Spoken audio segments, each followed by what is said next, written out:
What's up? It's me again, Youngmonster3, and this is going to be another update video for you.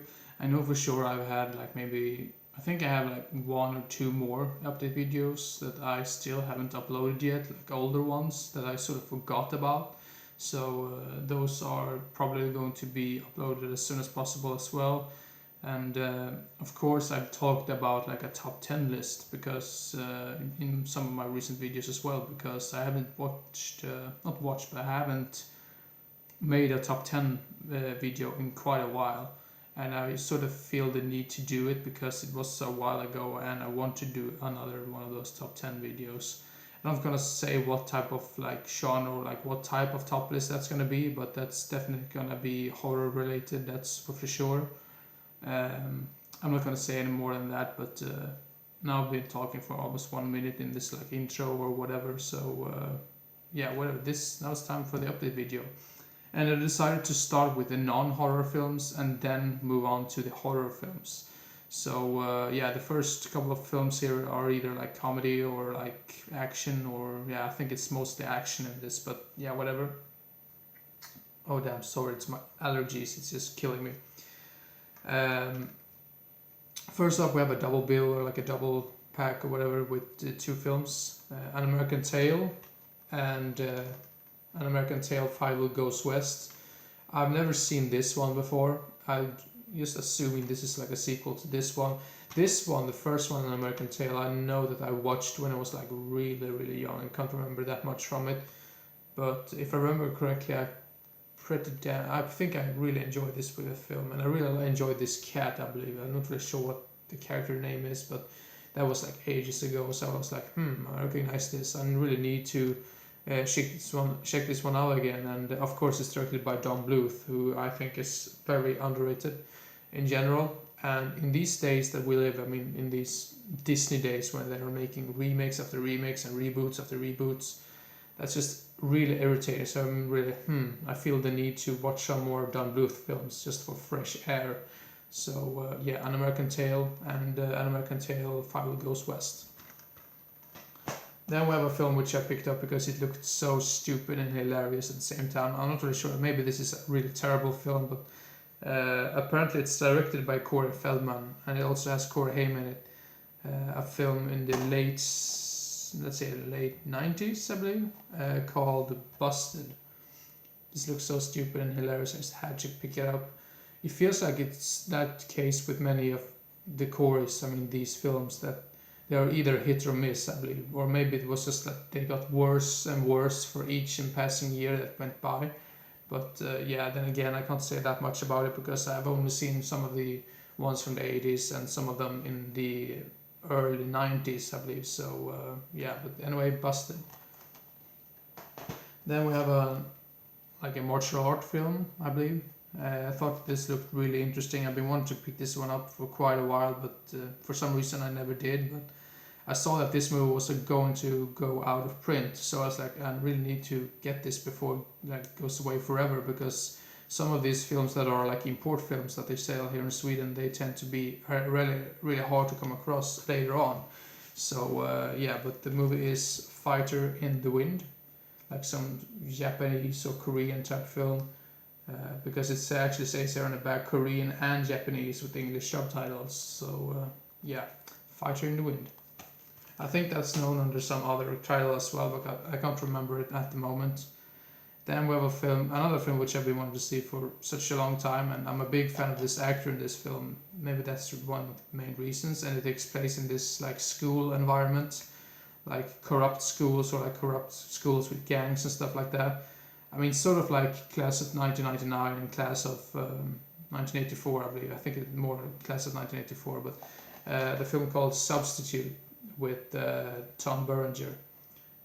Yeah, of course I'm referring to Tom Berenger. I think he's a great actor, and yeah, really looking forward to see him basically kick some ass in this. So yeah, The Substitute. Then we have a film with Mark Dacascos, I believe. I can never pronounce his name, so I probably like butchered it by now, but the film is Sabotage. I think it's a little bit funny here on the here it actually says, but in Swedish, like surely as great as a Sniper, the one with the Tom Berenger. So yeah, Sabotage. And then we have, this is sort of a blind buy, but it has Michael Ironside in it, and it's from the early 90s. I've recently gotten more and more into those early 90s films in general. It's just something about them. It's just a special type of feeling, or like special atmosphere to them.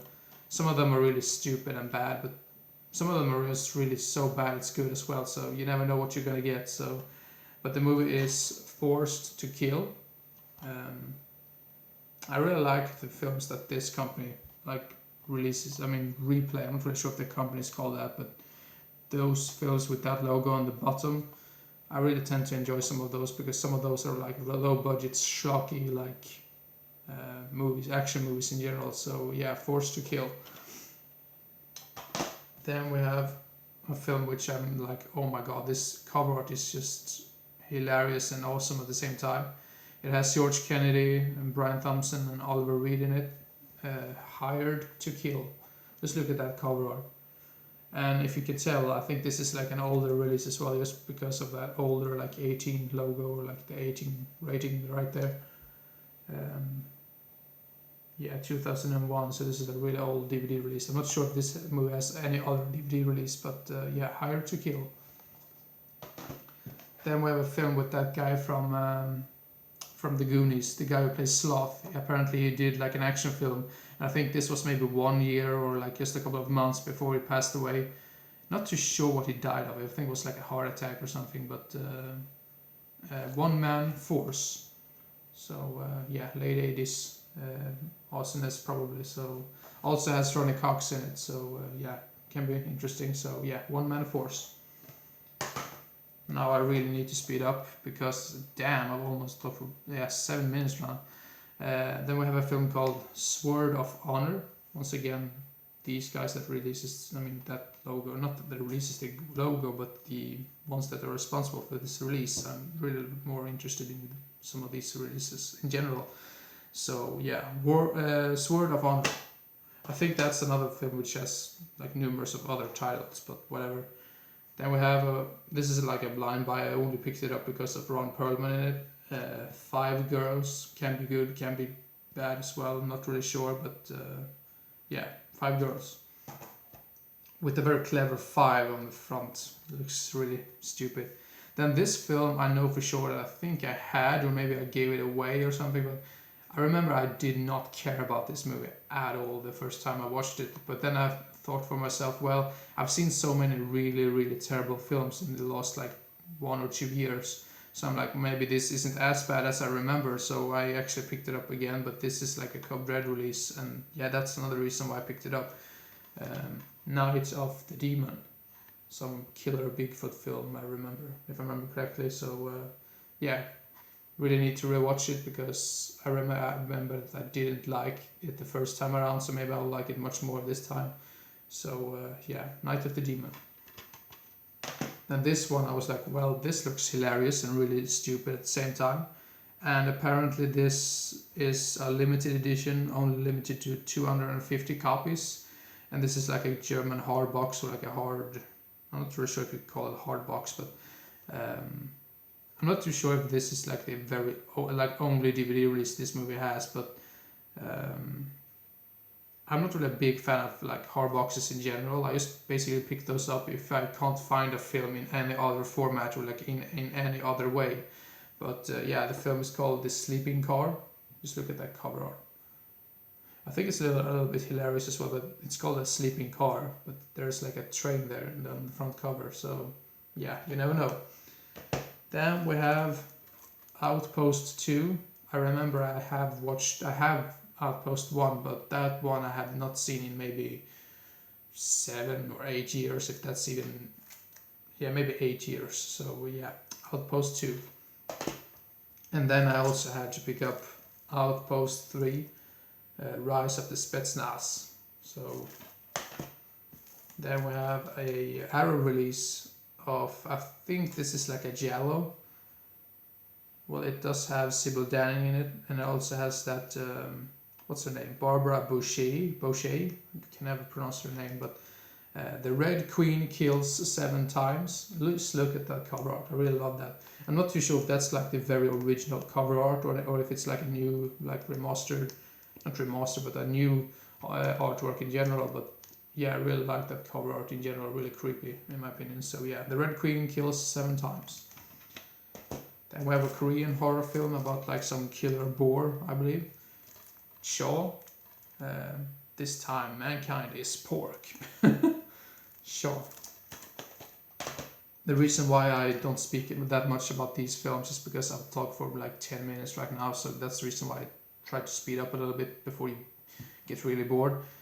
And then we have a film, I'm not sure if this is from the 80s or 90s, maybe it's like even earlier, but the movie is called Vampire Hunter D, Bloodlust, like an animated film, like action horror film, I believe. Yeah, sort of a blind buy, but I tend to get more and more into that genre or these type of films that are like animated with blood and guts and gore and all of that. This one I only picked up because this really looked like Overlord in a weird way. I'm not sure if it came out the same year or the year after, but yeah, it looks really entertaining. It actually says here on the back, like, Inglourious Basterds meets Overlord meets Outpost in this terrifying blood-soaked, gore-filled, stomach-churning zombie horror. And the film is Death Trench. So yeah, looks awesome. Then we have a newer film by the director of Frontiers, this like French extreme horror film. That's one of the reasons why I picked it up. Cold Skin. So yeah.